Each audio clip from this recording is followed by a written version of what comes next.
Welcome to the Emerging Practices and Staff Training for TANF Programs webinar. My name is Jennifer Gilson, and I am from Kaufman & Associates, and I will be assisting today. I'd like to start with explaining a little bit about the webinar interface. You should all see the first slide of the PowerPoint presentation and the Q&A box on the right. We will be answering questions at the end of the webinar, but you can enter a question at any time into the Q&A box. If you need technical assistance during the webinar, please use the Q&A box and we will provide you with any assistance needed. Please note that this webinar is being recorded. You will also see a section titled Files. These are for your reference. Click to download to your computer. I'd like to turn our webinar now over to Lisa Washington Thomas, Chief Self-Sufficiency Branch. Thank you, Jennifer. Good afternoon, everyone, and thank you for joining today's webinar, Emerging Practices and Staff Training for TANF Programs. This is a follow-up webinar to our Assistance to Family Stability National Policy Academy that we had a few weeks ago. And the session was so popular that we wanted to let more people attend as well as give this information to the entire TANF field. We knew that because many of the Academy team members were unable to attend this session, we felt it was very important to offer it one more time. We're happy to have some very knowledgeable presenters with us today and are glad to have the Systems to Family Stability sites together. My name is Lisa Washington Thomas, and I'll be opening today's webinar, and my colleague, Carol Mizoguchi, will help facilitate the question and answer session towards the end. We designed this event as a way to share information with you about training development and delivery in the TANF field. We also hope it can be an interactive discussion about how some state and local agencies are delivering training in the fast-paced and very busy environments they work in. Our objective over the course of the next hour will be to help you, one, understand how to gain buy-in from busy TANF staff to engage in training, two, explain components of effective training systems, and three, become aware of Washington State's effective training program. Throughout today's presentation, you will have the opportunity to ask questions through the chat box in the bottom right-hand corner. We encourage you to ask questions, and if you have questions that are for a specific presenter, please be sure to specify that. If we do not get to your question and answer questions by the end of this webinar, we will provide a Q&A that will appear on the PureTA website, Systems to Family Stability Hub, along with a transcript and slides from today's webinar. We are very fortunate to have two presenters who will be discussing training and human services today. Our first presenter is Charmaine Britton from the Butler Institute for Families at the University of Denver. Charmaine has worked extensively over the past 2 decades to improve organizational effectiveness and strengthen professional education for child welfare workers. At the Butler Institute for Families, she serves as lead on workforce projects, consults with child welfare agencies on organizational development, writes curricula on a range of topics, and develops a professional educational materials used throughout the country. Our second presenter is from Washington State and one of our Systems to Family Stability sites. His name is Bill Callahan. Bill was the Staff Development and Training Manager in the Community Service Division at the Economic Services Administration. Bill has worked in social services in Washington State for nearly 20 years and has been involved in training for 15. He oversees all initial and ongoing training for all 2,750 staff in 60 locations statewide. Washington is a combined program state where staff administer TANF grants, SNAP, food stamp, employment and training programs, child care subsidies, refugee cash, and Medicaid for aged, blind, and disabled, and cash assistance. So, with no further ado, I'll turn this over to Charmaine. Hi, everyone. I am so glad to be a part of this and to get the conversation going about how to improve training programs within the TANF programs. That's so important. We know that there's lots of good stuff happening, and oftentimes the way to make all of that happen is through training. So we're going to talk today about what makes a good training system, and we are very fortunate to also hear from Bill Callahan in Washington because he's got some amazing stuff going on. So the place where we're going to start today is to start with assessment. It's kind of like what we do with families, right? We assess what is happening, and so we're going to do that with your training system as well. It's hard to say what needs to be done unless you really know what's happening.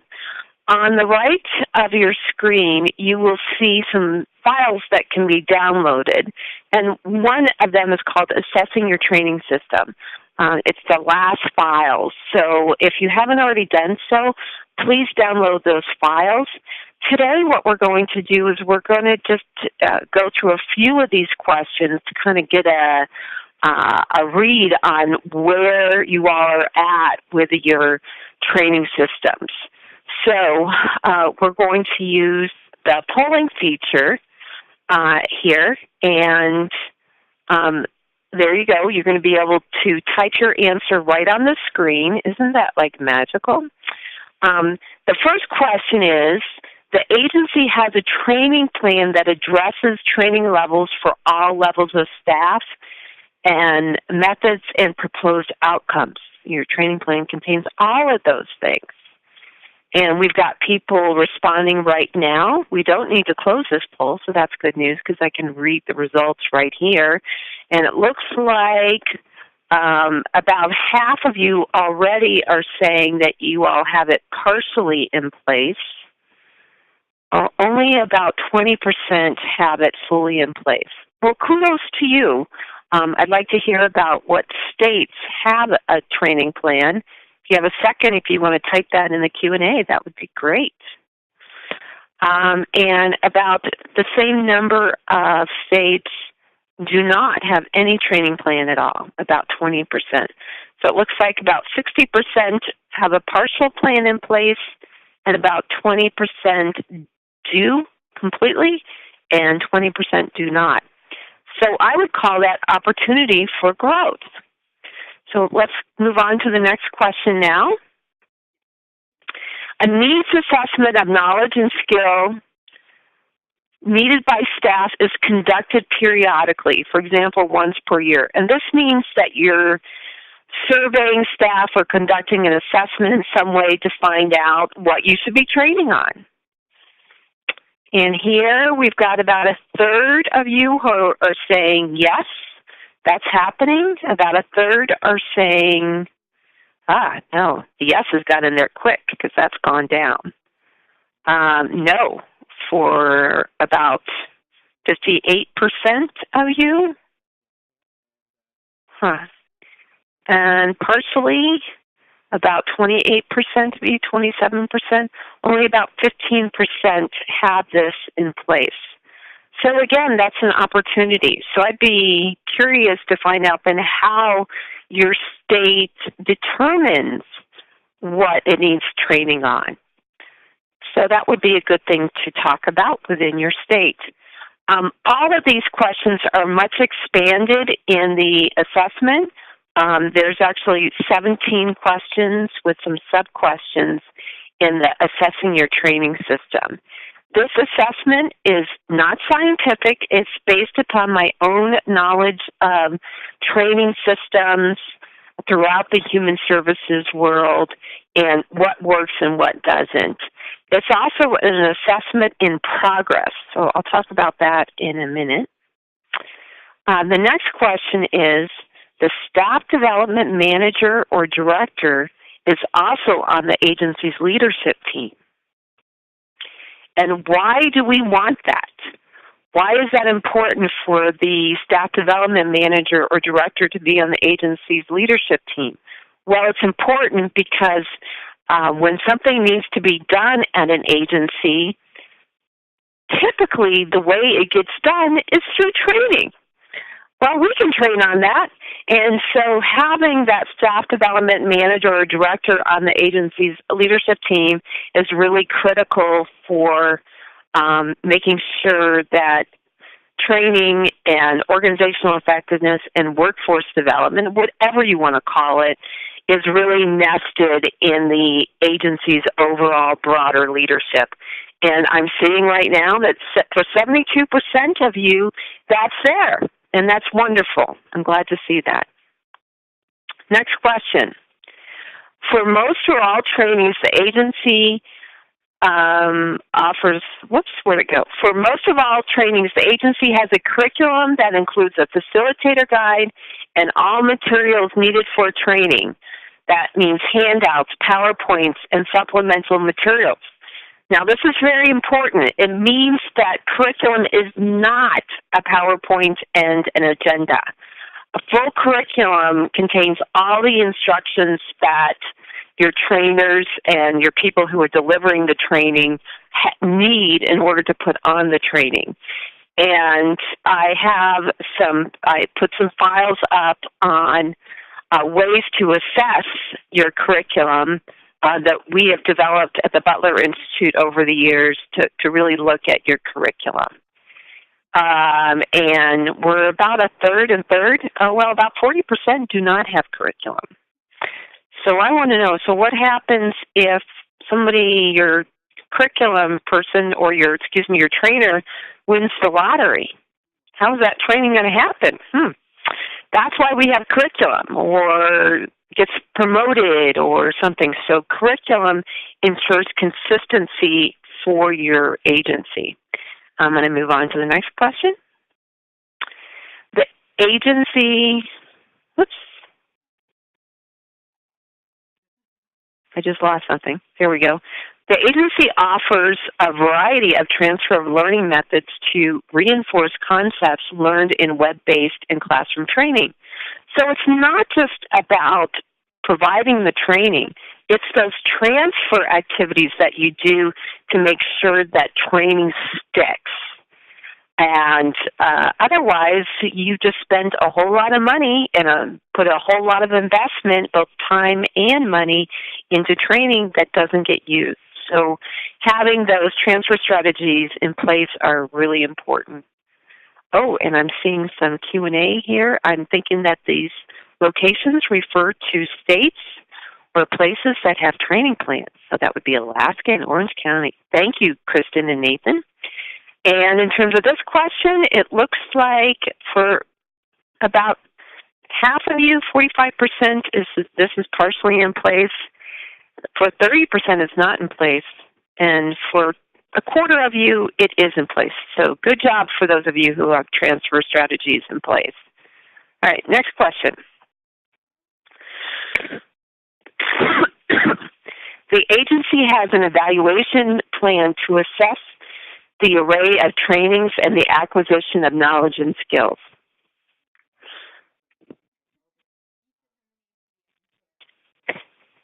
And for this one, we want the evaluation to understand whether or not the training is working. So an evaluation plan is going to articulate how you do that and the strategies that you use, whether or not it be a knowledge level exam or a skill level exam or transfer assessment to understand the effectiveness of your training. Oh, good. So I'm seeing the majority of you have that. Looks like 35%. That's great. 36%. But that still means there's an opportunity there for about 65% of you to get a full plan in place. Okay, I'm going to move on. So let's talk now about what makes for an effective training system. And I had mentioned this training system assessment that you can download this file. We're still in development on this, and I really want to hear from the field about what makes for an effective training system. At the National Staff Development and Training Association Conference in New Jersey in October, Jody Hill, Lily, and I will be conducting a learning circle on this very topic. So just if you're interested in that and want to know information about it, please email me or we can provide that to you. Because this is an ongoing dialogue to create better training systems throughout the field. So let's talk just a little bit about the characteristics of an effective training system. Good training systems are mission-driven. That means that everything comes from the mission. And throughout your whole process, your planning, your evaluation, it all emanates from the mission. They're planful. That means they have plans, that they consider what the needs are of the field and have a plan in place to provide those and a plan in place to evaluate them. They're comprehensive. I know most agencies offer training for frontline staff, but do they also offer it for supervisors? And what about managers? That's an ongoing opportunity to improve training is for managers and middle managers who are supervising the frontline staff. It's also data-driven through needs assessments, through evaluation information, through understanding the audience that requires the training. Some other important characteristics are that the training be engaging. This also has to do with transfer of learning. Training that is dry, lecture-based, where people are not engaged, will be lost. It will not be an effective use of funds. So training needs to be engaging and using new technologies and different ways to engage your audience. Also being mindful of the generational approach in that the younger staff are going to want to use technology. So good training adapts to the current situation and adapts to new technologies and adapts to issues that arise in your jurisdiction that require a new approach to training or to address new issues that have arisen. Training is accessible. It's available via web-based or classroom-led. Blended learning is real important these days to maximize your resources. Accessible in that you have good learning management systems, and the training is flexible so that people get the training that they need. And again, it's that interaction between adaptability and accessibility and engaging. Now I have the great pleasure of turning it over to Bill. I got exposed to hearing about Washington's training system, and I was so impressed with it that we invited Bill to be a part of this today because they're doing things right in Washington, and Bill's going to tell you all about that. Thank you very much, Charmaine, and no big build-up there or anything. No. Washington State's experience. Our Department of Social and Health Services covers a lot of folks from cradle to grave. So just to give people a little perspective, we are, of course, a subset of DSHS, is our social service agency here. We are within Economic Services Administration that has the Office of the Assistant Secretary, our technology support, the Division of Child Support, and then us. We here in Washington that do TANF Programs and Work First are called the Community Services Division. We handle the TANF Programs. We handle a state-funded general assistance cash and medical program. We do medical assistance for the aged, blind, and disabled. The Affordable Care Act programs are handled by another sister agency. We also provide food benefits and child care subsidies.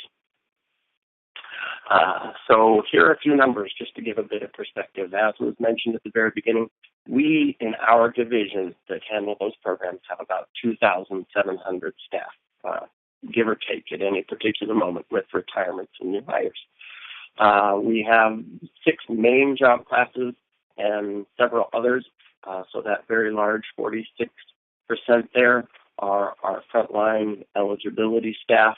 We have 12% that would gather in all others. We have 12% work first case managers, 10% are social workers, 7% are frontline supervisors, about 6% are second-line supervisors, and then we have some office support and some customer service specialists. So for those who are interested in how we break down, there you go. We have 52 local offices and one statewide call center with a number of different locations throughout our state. So the little blue dots on that map show all of the places where we have staff. So when it comes to training, especially trying to do classroom training, that can create challenges because we are a very large state with staff all across the location. So we might get into talking about that a little bit. And then we have 33 trainers. So we have invested rather heavily in ensuring internally that we have training resource available for staff. And 5 of those trainers are instructional designers. 5 people within Community Services Division of Washington State spend all day, every day, creating curriculum either for other people to deliver or to be delivered electronically through our learning management system.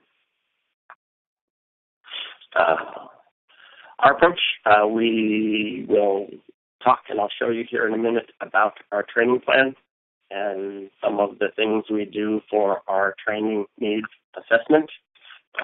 We do not have our training manager on our leadership team. So as Charmaine pointed out a moment ago, everybody has opportunities for learning and growth, and that's a distinctive one for us. I'll show you what some of our trainers' manuals look like, and then talk about the multiple training interventions we use to target the different needs that might exist in our agency.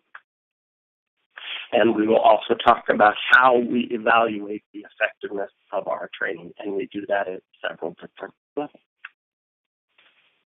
So, with that, Charmaine, is this the point where we kick over and... No, that's just, you're going to continue talking about your system. We'll do the dialogue in a little bit after everybody hears about it. So I was kind of hoping Mr. Tony could give me the screen. There we go. There it is. Thank you, sir. All right. First and foremost, I'd like folks to see that we have an intranet website with a section dedicated to training. It does have an RSS feed, so any of the 2,700 staff and several of the other sister agencies that are interested in our content can sign up to the RSS feed, and they'll be notified anytime new curriculum or updates come out. In addition to having these announcements about training, we have a small section for our very brief trainings. We have a link to our learning management system, and I'll talk about that a little bit more in a minute. And then we have a lot of different training resources that are available to our staff in order to give them a one-stop shop for all of their training needs that come from our division, and then those that come from the agency level, and then those that are available from the Washington State department that provides training for a small fee. This is our learning management system. It launches all of our online training. It allows for registration and dropping and wait lists for all of our classroom training. It records all of our completions. It keeps track of those compliance trainings that are required. We have some that are required every year, some that are required every 2 years, some that are required every 3 years. So it makes sure that your training is current in those areas. If it's been more than the required time since you're taking it, it expires your previous completion and lets you know via email that it's time to take it again. It allows me and people at my level access to all kinds of reports about our training and how many people have taken it. It allows us to assign it to the proper audiences. So, yes, we use it for quite a bit. It really makes sure that the right people are getting the right stuff at the right time. It allows us to hit all of those 60 locations at the exact same time to all of the targeted staff. If we have a new training that they all need to take, it also lets us remind them as the deadline to complete it has approached, and it lets us spam them when they didn't do it timely to tell them that they're overdue. And so very briefly, I just wanted to show an example of what our online training looks like, because the term online means different things to different folks. Ours is web-based training, and normally it would have audio, but I have that muted so it doesn't interrupt the conference call, as well as the fact that speakers over telephone sometimes can be very garbly. This is one about eligibility interviewing and how to best perform an interview to ask people the right questions about whether or not they qualify for benefits. And as you can see, it's moving through a scenario, and we want to help our good buddy Jared here ask the right questions of an applicant, and it's very interactive. So we want to pick the right answers, and depending on how well you do with those interactions, says whether or not you get to continue performing the interview as Jared, or whether you have to start over. You do a bad job of selecting, and then you have to start all over. So that's our version of online training. That's what our online training looks like here.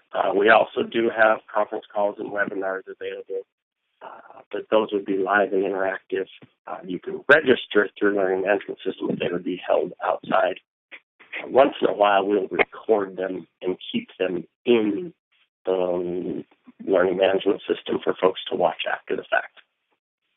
All of our staff get access upon starting with our agency. Our learning management system is available to them exclusively on the intranet, so they're not allowed to take training after hours. It's just available during the workday, but it is available from any place they would log on, and it keeps a running transcript. So you can see these are the first 200 of my 313 training records. You can see all those that are enrolled and completed, and some that are those compliance-type training that expire after you have to retake them. And so you can see my current one that shows when I took it most recently, and the ones that I took previously that are no longer there. So that is our LMS. As far as training plans, we have several different levels of training plan. This is a training plan for our eligibility staff who determine whether or not people are eligible, and we used a blended learning approach with them. So they'll come in and they'll learn some stuff online at their desk. They'll go to some classroom training. They'll do some on-the-job training that we do in a structured format, and I'll tell more about that in a minute, to practice what they've learned. And then they repeat that cycle. Some online things, some check-ins with the supervisors, some more instructor-led, and then another check-in. So online, instructor-led, on the job. Online, instructor-led, on the job. And they repeat that cycle several different times in the first 6 months that they are with us. The other level of training plan that CSD has is we have a strategic training and development plan that outlines exactly how training should operate in our division at all levels and what is expected of the numerous different roles therein, what's expected from line staff, what's expected from new hires, what's expected from supervisors, second-level managers, trainers, training designers, my position, and everyone else involved in training, and how all those pieces should meld together. As far as needs assessment, I will show one of those tools under evaluation plan. But for needs assessment, we do that in several different ways. I get feedback from numerous levels of audit that happen of our work that we perform in order to see if we have performance gaps. We have trainees complete evaluations, and we also have the evaluation report that I will show momentarily. As I mentioned, we do not have my position on our leadership team, so an area for growth, so nothing to show there. This is an example of one of our trainer manuals. So you'll notice that it's broken up into 3 different columns. One for the duration of the activity, one for what should be transpiring during that time, and then if the trainer gets lost or is not as familiar with this content, there's even word track in there so that they can keep all the trainees on pace for those classroom activities. And these are rather laborious to put together, but it makes sure that all of those 25 trainers in all of the locations all across Washington State are conveying the exact same content to all of the staff in exactly the same way for exactly the same amount of time so that we can get consistent training results out of our training system. We do use a blended learning approach.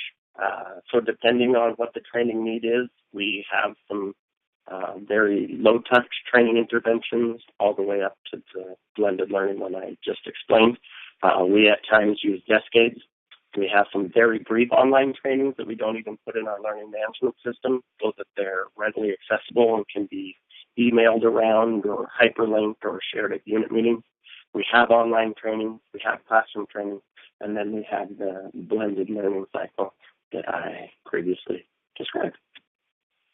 As far as the evaluation plan, we do have students evaluate their training experience at the end, and all of that information comes to me for compiling so we can see if certain trainers struggle in certain areas, whether or not trainees feel confident in the information that they have learned, and whether or not they believe that we've covered the subjects as we should. But we do another more intensive, and for me, I think, more important level of evaluation, which I'm showing right now. We call these a conference report. It is an extensive list of all of the competencies that a trainee should be able to demonstrate after an instructor-led class. This list should be given to them the day they return from training, and about a month after they're out of training, the supervisor should sit back down with them and go over each of these areas on whether or not they're able to demonstrate that skill very well, they can do it with help, if they're not able to do it at all, or if it's not attempted. All of this data is gathered up and returned to me in order for us to evaluate our training system, evaluate the separate trainers, look for trends, and make sure that our classroom training is meeting the needs of our customer. And for us, our main customer of our classroom training is not the trainees, but rather their supervisors. We want supervisors to be satisfied that we are returning competent, confident staff to them, ready to perform the duties that are expected of them. We also have rubrics for classroom grading. We do in-class assessments of staff where they have written tests where they provide multiple choice and short answer questions, and those are graded, as well as practice cases in the training version of our production database, which are graded on a very meticulous scale that ensures that regardless of who's grading, the scores come out exactly the same. And then those are graded on percents and then pass and fail in order to make sure that staff are able to competently deliver the public services and case management that we are responsible for.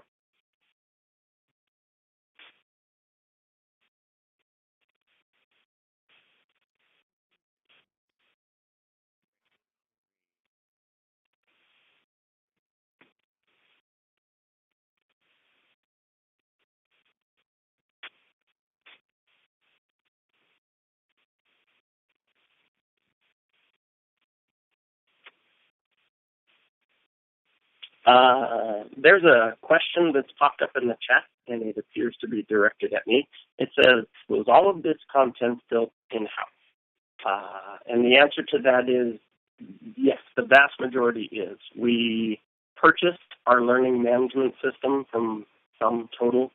And it is not just a DSHS advent. We share it with numerous other state agencies.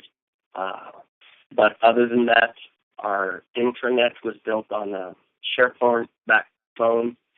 We had a consultant that helped us with our strategic training plan, but all of the rest of the content was developed by internal CSD staff. And fortunately, we do have the training versions of our database that have come along with those.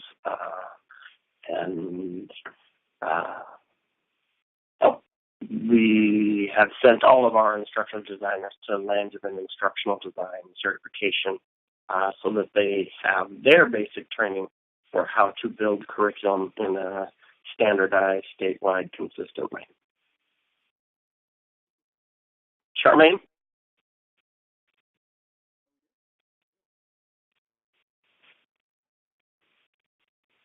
Hello? Anybody hear me?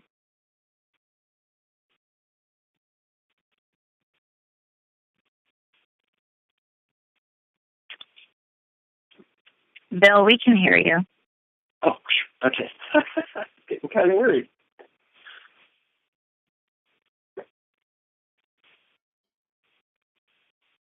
This is Charmaine. Can you hear me? I can. I guess I was on mute. Oh, I was saying all of these things. I was saying how wonderful Washington has developed their training system. My apologies, folks, that I was on mute. And just how thorough it is.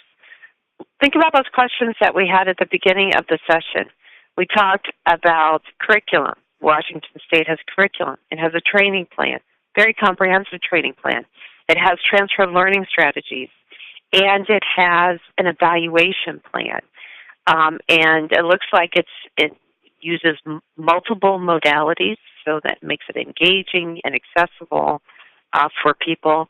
So well done, Bill, on your training system. And now I'd like to actually just spend some time talking to you about it and how you got to this place. So Bill and I are just going to have a conversation here. I've got some questions for you, Bill. First of all, how did Washington get to this place of excellence in training? Were there champions? Was there top-level support? How did you become educated on what made for a great training system and then made it happen? So our statewide training system came out of what you would call a wonderful opportunity. We had 6 different regions that did training 6 different ways that were getting 6 different sets of results. And when workers or cases or calls got transferred anywhere across the state, it was very, very inconsistent.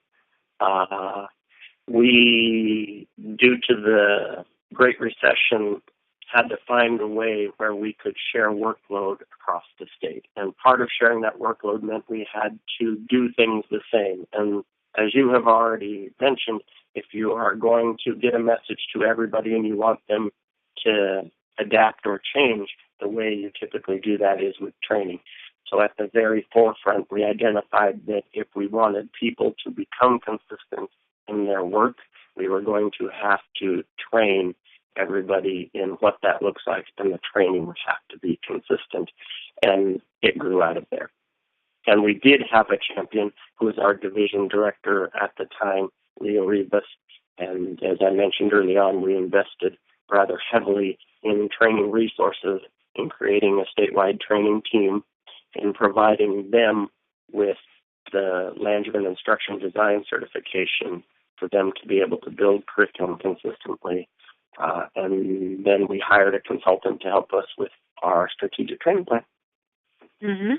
So there was a real investment, both in terms of time and people and resources. I was fairly impressed that you have 2,700 staff that you're training. And then you've also got, looks like about 40 people on staff to help train them. And Washington State really illustrates the components of a training system, not just a program. Could you please speak to why this is important and how it's manifested in Washington? Yeah. So when we first started this effort, we thought maybe we could pick and choose from the best practices out there. But we relatively quickly realized that if we didn't have a comprehensive system that was all-inclusive, that was covering all of the important areas, we weren't going to get the type of results that we wanted, that we needed, that we continue to need. For us, it was important that with our strategic training plan that we tried to put all those pieces into place, because we do a significant amount of hiring in our division, and we're constantly bringing in new people. At no point will we have a quote-unquote trained and experienced workforce. So we have to have all of these components in order to ensure that those feedback loops are going, that our systems continue to adapt and change with our databases, with our rules, with our policies, with our procedures, with our interaction with other agencies, with new best practices, especially in TANF and the work-first areas. We want to be able to be at the cutting edge, and the only way we can do that is by having all of the pieces in place and all of our ducks in a row, as it were. Excellent. Well, I would imagine along the way that there were barriers to fully implementing your training system. What were some of the barriers that you experienced in Washington, and how did you overcome them? One of the first ones, and probably, at least for me, the biggest challenge, was that we had those 6 separate silos, and everybody was rather invested in, well, if everybody would just do it our way, that'll be perfect, and that will be fine. And trying to get, even with the full support of our director and our leadership team, there were still holdouts and there were still concerns, and people were willing to watch and see, and other people were very interested in being part of the solution, but it did take quite a bit of momentum and quite a bit of discussion and some needing to prove it to people before we were able to overcome and have folks let go of their local stuff in order to come on board. So I think getting the buy-in up front was the biggest challenge. Some folks, we didn't get buy-in until they could see that it was getting consistent and repetitive results, and it would have worked better for us had we been able to get them on board ahead of time instead of after the fact. I'd like to dig into that a little bit more. In terms of that buy-in, how did you get that buy-in from all levels of the agency? It was pretty easy at the leadership level when our director made the case for doing consistent work statewide, that we would need consistent training. The leadership very quickly came on board. And of course, the staff level, that was a very easy sell also, because once you start providing training as consumers, they're happy to take it in because they want to learn, they want to do good work. It was that middle level that was more of the challenge. The local folks that are directly connected to training, the supervisors who some classes got longer, some classes were very different. We included other classes we never had before. We started talking about a blended learning approach, and there was some resistance to having these online modules. You just look at a computer, can you really learn that way? Are we going to get our needs met? If all of the information gets transferred to headquarters, how do we get our special needs here at the local office addressed? So those were the main areas of challenge, and we tried to just reassure people that, yeah, it's all going to work out just fine, just trust us. And I think we probably could have done more in showing them and having things to demonstrate so that we could reassure them rather than just saying, trust me. So it sounds like there was quite a bit of communication that went on then in order to facilitate that buy-in? There was some communication, but I definitely think it could have been more robust at those middle levels. I think we could have done a better, more thorough job of making sure that their concerns were adequately addressed so we didn't have the resistance. Great. Okay. I'm sure that some people are also thinking about funding because all this sounds great, but how do you support it? So how does your agency's training get funded? Our training is funded in the same way as all of our other FTEs, our full-time equivalents, in that we simply carve the training team off the top of all of the other staff. And as I mentioned early on, we did invest rather heavily. For an agency of our size, we have a very robust training team, but we chose to invest the money there because we believe that it pays dividends in getting the consistent outcomes and the results and the accuracy and the audit returns that we do. And we have to thank several different directors, not only from having the vision and implementing the vision, but to sustaining it, because we have gone through several since Mr. Rebus and all continue to invest heavily in training in spite of the economic downturn, because that's the way that we turn our very large ship, is by getting the right tools, knowledge, and practice into the hands of the line staff to make it happen, and we do that through training. Great. Then as we kind of conclude this piece, Bill, what kinds of ideas would you suggest for other agencies to attend to as they develop their own comprehensive training systems? What words of wisdom do you have? The first thing I would highly recommend is looking at that assessment that you provide, seeing where the opportunities are. Because if things are working pretty well, it's hard to convince folks that you need to make a change.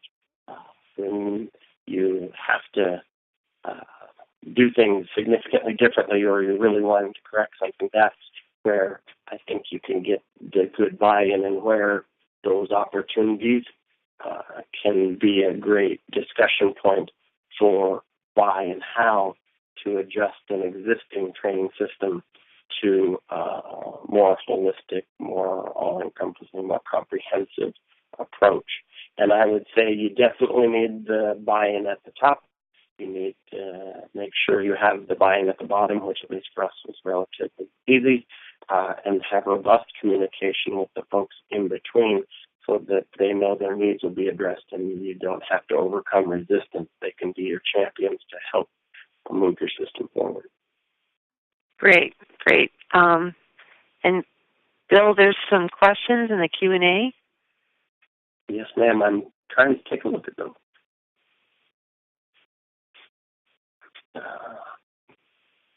Can you recommend some trainings or websites people can sign up for? Well, I would say the National Staff Development and Training Association is the place where you're going to find the best sources of information to expand your state's resources related to training. They do have the annual conference. That's the American Public Human Services Association. And then, Bill, there's a question directly for you. Can you read that? I really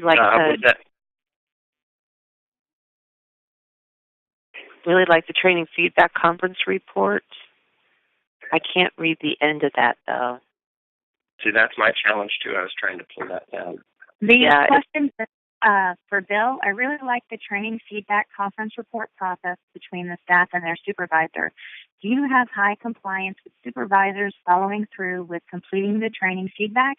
If yes, how did you achieve it? That's a wonderful question, and we initially had very low compliance with supervisors doing those and then sending them to us. We always had the feeling they were doing them, but they were forgetting the part about returning them to us at headquarters.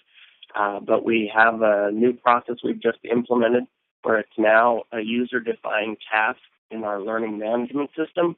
and staff aren't going to be able to progress in their blended learning to the next instructor-led class until we have their previous conference report.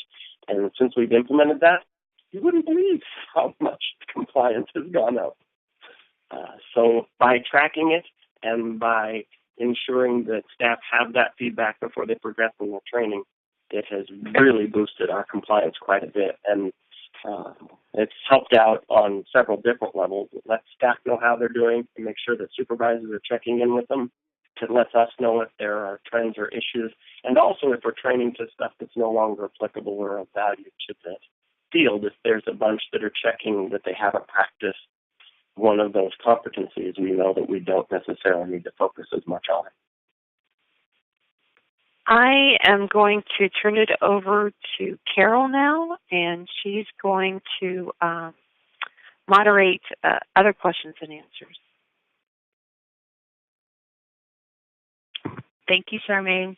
And also just thank you, Bill. That was really great information. It's very exciting to hear what's going on in Washington, and also just Charmaine, your input and your information is invaluable. So we have a question from Jeff, and he's just asking if the staff that train state employees and county employees are the staff that are trained state employees, county employees, or nonprofits. So he's asking who's receiving, I guess, the training. He didn't direct it, and I think it's directed for Bill.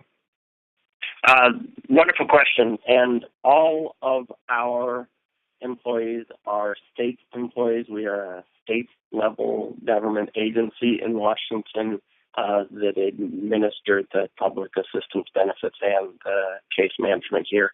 And all of the folks that develop the training are also state employees. And the way we funded that is by carving those folks off the top from the staffing allocation. Thank you. And here's a question. This is for both of the presenters. Just wondering, can you talk about some of the challenges with training adults, and what are some strategies to deal with the challenges? And I know, Charmaine, you talked about that a little bit, but maybe if you guys could just share some more information about some of the challenges and then some strategies for dealing with the challenges. Sure, this is Charmaine, and in terms of training adults, it has to be immediately useful to them. It has to be relevant to their jobs, and it has to be engaging, and you've got to come at it from a perspective of that they're bringing a lot to the classroom. So adult learning theory says that you engage them and you tap into the knowledge and skills that they bring into the classroom. So treating them as an empty vessel, perhaps the way that you might treat a child in learning, really does not account for what they're bringing to the classroom and then how they might use that information. So that's all I'm going to say. Bill, what would you like to add? You hit almost everything I would have wanted to say, Charmaine. Obviously, as the expert, we'd like to, when we're addressing any content, is to immediately let people start interacting with the material. We try to keep lecture as low as possible. And from that little online training that I showed you, you can see that folks are already just a couple of slides in, needing to start applying what they know. And whether they get it right or wrong is not nearly as important as them just grappling with the material, because through that experience is how adults learn. Mm-hmm. Application is so important. Yep. And I loved that example, by the way. I thought that was a really engaging format for online learning, and people could relate to it. It didn't seem dull and tired. So, nice job on that. Well, thank you. Other questions? Yes, it looks like Pamela has a question, and she's asking about the participation component of the TANF program. She's asking if it's contracted or provided by a state agency, and who provides the training to the group? And I think that's probably directed at you, Bill. Yeah, I think so too. Our participation requirements, as we explain them to our clientele, is all done by state employees. We provide the case management. We also provide the tracking and input of that participation. We do have a partnership that goes out to numerous other state agencies as well as community-based organizations for different activities, but all of that is tracked, monitored, and explained by staff that work in our division. Great. So we have time for maybe one more question. So if folks on the line fit in one more burning question.